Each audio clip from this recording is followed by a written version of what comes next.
Good morning students. आज हम continue करेंगे काइस्कर टेस्ट के न्यूमेरिकल्स को।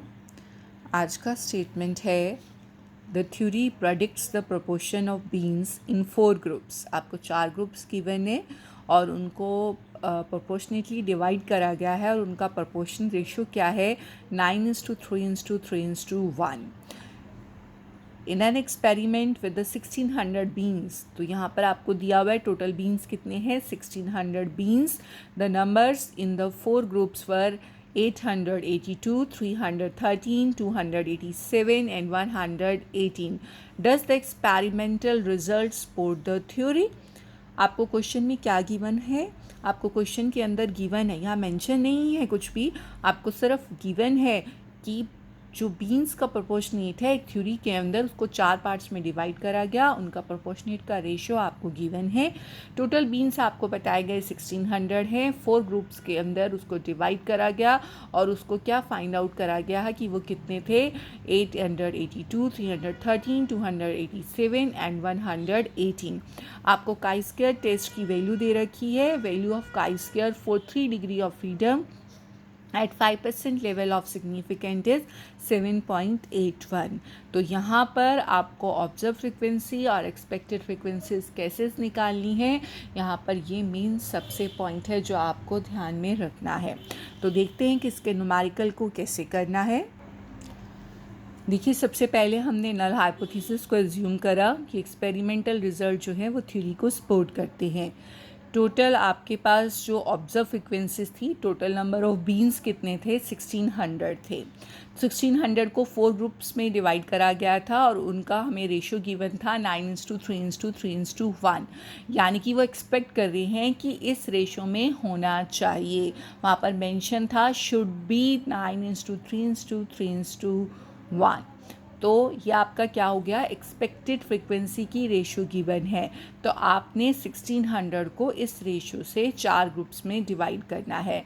तो आपको सिंपल रेशियोज कैलकुलेट करनी आती ही हैं। टोटल इन रेशियोज का सम कितना गिवन है 9 + 3 12 + 3 15 + 1 16। 1600 मल्टीप्लाई 9 डिवाइडेड बाय 16, वो आपका क्या आ जाएगा, ग्रुप ए की एक्सपेक्टेड फ्रिक्वेंसी आ जाएगी। इसी तरह से ग्रुप बी की फ्रिक्वेंसी क्या हो जाएगी 3/16 मल्टीप्लाई में 1600। सेम आपने सी का और डी का निकाला और जो वैल्यूज़ आपको गिवन थी वो क्या थी, ऑब्जर्व फ्रिक्वेंसीज की वैल्यू गिवन थी। तो यहाँ पर सिर्फ मेन पॉइंट क्या दिया हुआ है कि आपको एक्सपेक्टेड फ्रिक्वेंसीज रेशियो के अकॉर्डिंगली कैलकुलेट करनी है। बाकी क्वेश्चन जो है वो बिल्कुल सेम है जैसा आपने प्रीवियस पढ़ा है। आपके पास ऑब्जर्व फ्रिक्वेंसी हो गई, एक्सपेक्टेड फ्रिक्वेंसी हो गई, सारी वैल्यूज़ 10 से लार्ज हैं। इन दोनों का डिफरेंस कैलकुलेट करा, उसका स्क्वायर कैलकुलेट करा, उसके स्क्वायर को आपने डिवाइड कर दिया एक्सपेक्टेड फ्रिक्वेंसी से, उसका सम फाइंड आउट करा और वो आपकी क्या वैल्यू हो गई, काई स्क्वायर की वैल्यू हो गई। हमारी काई स्क्वायर की वैल्यू क्या आ रही है 4.726। आप देखें ऑब्जर्व फ्रिक्वेंसी और एक्सपेक्टेड फ्रिक्वेंसी दोनों का सम क्या आ रहा है, इक्वल आ रहा है। डिग्री ऑफ फ्रीडम का same formula n-1, total n कितने हैं 4 -1 कितना हो जाएगा आपके पास 3। आपको टेबल की वैल्यू कितनी गिवन थी 7.81 और हमारी कैलकुलेटेड वैल्यू क्या है 4.726, यानी कि कैलकुलेटेड वैल्यू जो है वो टेबल की वैल्यू से क्या है, लेस देन है। इट मीन्स कि जो हाइपोथेसिस हमने ऊपर एज्यूम करा था उसे हम क्या करेंगे, एक्सेप्ट कर लेंगे। इट मीन्स कि एक्सपेरिमेंटल रिजल्ट जो है वो क्या करता है, सपोर्ट करता है उस थ्योरी को जिसके बेसिस पर हमने उसे 4 रेशियोज में क्या करा है, डिवाइड करा है। नेक्स्ट क्वेश्चन देखेंगे। A fisherman caught the fishes from a pond as follows. आपको वेट दिया गया है केजी में, नंबर ऑफ फिशेज दी गई हैं। Is the data compatible with the assumption that anybody fishing at the same pond will catch the fishes in the various weight groups in the proportion of 1:1:2:3:1:1. Use the chi-square test for the purpose. अब इस question के अंदर आपके पास क्या है, आपको value given भी है 5% लेवल पर, 5 डिग्री ऑफ फ्रीडम पर 11.07। अब यहाँ पर देखिए बहुत सारी वैल्यूज़ ऐसी हैं जो 10 से कम हैं।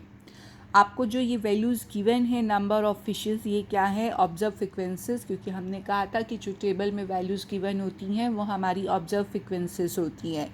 तो ऑब्जर्व फ्रिक्वेंसीज बहुत सारी हैं जो 10 से कम है, तो रूल के अकॉर्डिंगली जो 10 से कम होती हैं उसको हमें नियर अबाउट वाले पे क्या करना होता है? मर्ज कर देना होता है। लेकिन यहाँ पर हम मर्ज नहीं करेंगे। क्यों नहीं करेंगे? ड्यू टू दिस रेशो, क्योंकि अगर हम मर्ज कर देंगे तो हम उसे प्रॉपरली रेशो में डिवाइड नहीं कर सकते हैं। अगर ये रेशो गिवन नहीं होती तो हम उसको प्रॉपर, जैसे 10 से कम वैल्यू होती है तो मर्ज करते हैं, लेकिन यहाँ पर हम मर्ज नहीं करेंगे क्योंकि हमें यहाँ पर रेशो गिवन है। तो रेशो के गिवन होने पर हम वो 10 से कम वाली वैल्यूज़ को मर्ज नहीं करते हैं। अगर यहाँ पर रेशोज़ कम दिए होती, यानी कि 4 में दिया होता, तब हम इसको मर्ज कर देते। तो अब इस क्वेश्चन में क्या करना है? इसी को as it is observe frequencies मानना है, इनका टोटल करेंगे। हमें एक्सपेक्टेड फ्रिक्वेंसी से रिलेटेड कुछ नहीं दिया हुआ, सिर्फ रेशो गिवन है। हमने आपको बताया था कि ऑब्जर्व फ्रिक्वेंसी और एक्सपेक्टेड फ्रिक्वेंसीज दोनों का सम क्या होता है? इक्वल होता है। जब दोनों का सम इक्वल होता है तो हम इजीली क्या निकाल सकते हैं? एक्सपेक्टेड फ्रिक्वेंसी की वैल्यू को फाइंड आउट कर सकते हैं। तो देखिए यहाँ पे हमने नल हाइपोथेसिस माना S0 की proportion of fishes caught at the same pond in the various weight group is 1:1:2:3:1:1. Total हमारी ऑब्जर्व फ्रिक्वेंसीज जो हमें गिवन थी टेबल में 6, 7, 13, 17, 6 और 5, इन सब का सम कर दिया, क्या आ गया? 15। अब 15 को इस रेशियो के अकॉर्डिंगली हम डिवाइड करके क्या कैलकुलेट कर लेंगे? एक्सपेक्टेड फ्रिक्वेंसीज, यानी कि इसका सम कितना है? 1 और 1 2, 4, 4 3 7, 8 और 9। तो पहली क्या हो जाएगी? 54 मल्टीप्लाई 1/9, दूसरी 54 multiply 1/9, next 54 multiply 2/9, next 54 multiply 3/9। इसी तरह से कंटिन्यू करते हुए हम एक्सपेक्टेड फ्रिक्वेंसीज को कैलकुलेट कर लेंगे। तो आगे सेम ऑब्जर्व्ड और एक्सपेक्टेड का डिफरेंस, ऑब्जर्व्ड और एक्सपेक्टेड का डिफरेंस का स्क्वायर, उसके स्क्वायर को हम डिवाइड करेंगे एक्सपेक्टेड से, और आपके पास ये वैल्यूज़ आ गई। टोटल यहाँ कितनी आई हैं? 1 2 3 4 5 6, एन की वैल्यू 6 है, तो डिग्री ऑफ फ्रीडम क्या हो जाएगा? n-1, यानी कि 6 - 1 = 5। कैलकुलेटेड वैल्यू 0.473 है और टेबल की वैल्यू 11.07 है। कैलकुलेटेड वैल्यू टेबल की वैल्यू से कम है, इट मीन्स कि हमारा जो हाइपोथेसिस होगा वो क्या हो जाएगा?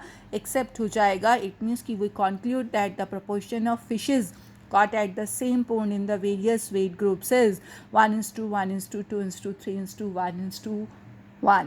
ये क्या है? बिल्कुल करेक्ट है। Thank you.